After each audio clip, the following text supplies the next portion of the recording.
going on, everyone? I am back once again with another movie review, and today I'm going to be finishing off the Back to the Future trilogy with Back to the Future Part 3.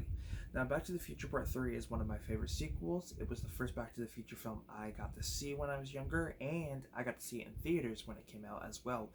And I've always loved this movie. There's something about Part 3 that I love. And Part 3 people consider the weakest. It does get a lot of hate, but for me personally, I've always enjoyed it. So, after the events of the second film, Marty is back in 1955. He gets Marty's help after a letter has been given to Marty in 1955, and it's a letter that was written in 1855 that has literally sat there for so long. And it's basically Doc telling Marty that he's all right, what is going on, and where to find the DeLorean.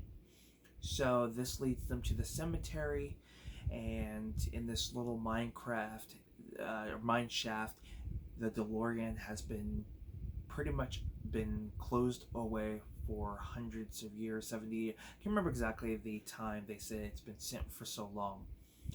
And as they're doing this, getting the DeLorean out and everything, Marty gets Einstein and looks at the tombstone and realizes that Doc is gonna die. So this leads Marty to going to 1855 to save Doc, which eventually he does.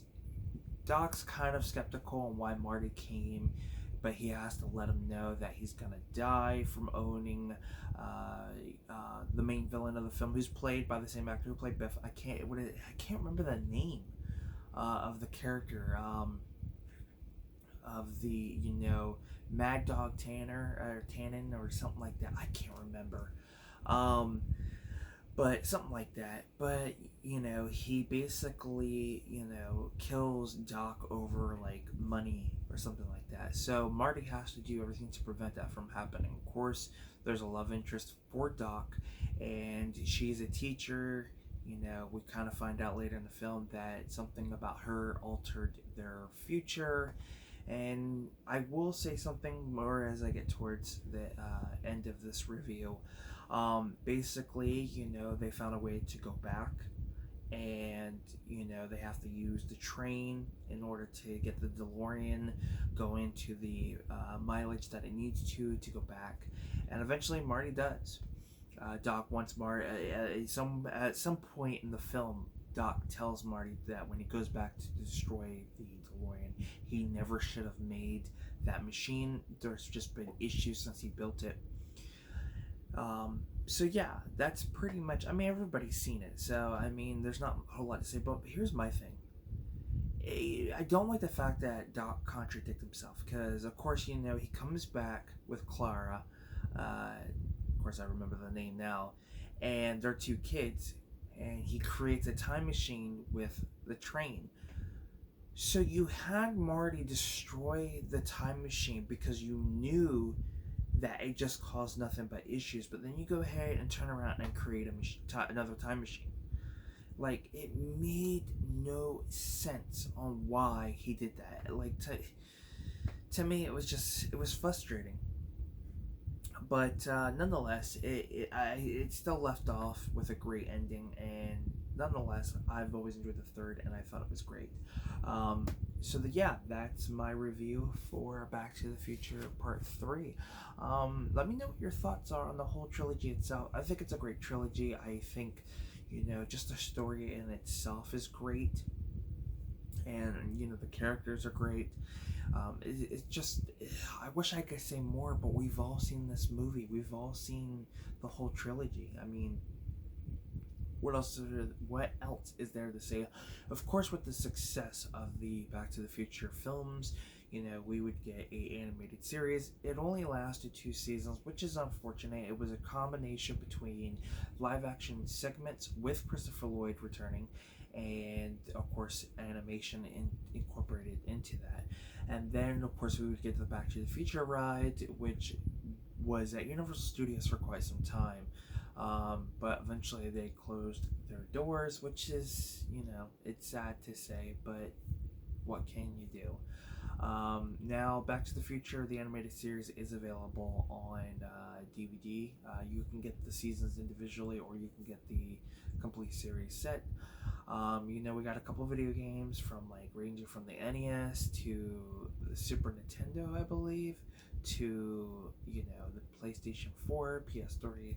So yeah, there's some video games out there. It's become a pop culture phenomenon, is the best way I could put it. As I've stated, merchandise left and right. It's crazy to even think. Now, of course, there's people who would not like to see a remake. Me personally, I'd like to see a TV series that would focus on Doc's kids. Maybe, and this is kind of far-fetched, maybe do a live action adaptation to the animated series. There's always that. But I feel like Back to the Future itself, instead of doing like a remake, I think it would work great as a live action series. It doesn't have to be a multi-season. It could be like 3 seasons, which each season would focus on each film in some way. Well, now let me rephrase that. I would like to see a continuation as a series, not a remake as a series. I'd like to see a continuation. Of course, you can get, recast some actors, bring back, others for small roles and things like that. But just mainly turn it into like a cross between like a live action of the animated series, and then have, it focus on the Doc and Clara's kids, rather than like Marty or something like that. But you can incorporate Marty's kids. I don't know. I just know I would love to see a continuation be put into a TV series in some way. At least that's my personal opinion. But with that being said, that is my review and thoughts on Back to the Future Part 3, and one of my personal favorites. Let me know what your thoughts are on Part 3 and the trilogy as a whole. And with that being said, don't forget to give this video a like, subscribe to the channel. I'm Film Talk with Mike. Until next time, guys, we'll talk films.